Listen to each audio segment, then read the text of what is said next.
I-Eskom iqale isigaba sesibili sokucishwa kogesi kusukela ngesonto elidlule. Ithi lokhu kudalwa ukuthi kubambezelekile ukusebenza kwezinye iziphehli zogesi ebezinenkinga, kanti kunanezisebenzi zayo ezihaqwe i-COVID-19. Usomnotho uthi ukucishwa kogesi ngenhloso yokuwonga kudlalelizwe izizumbulu zemali.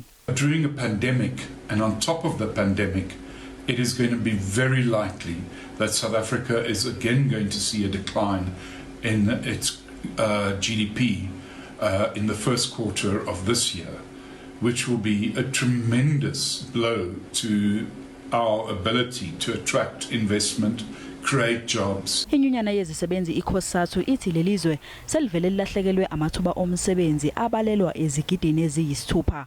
Ithi akwemukelekile nhlobo ukuthi iEskom iqine abantu futhi ngeload shedding. This is just something that we should not accept.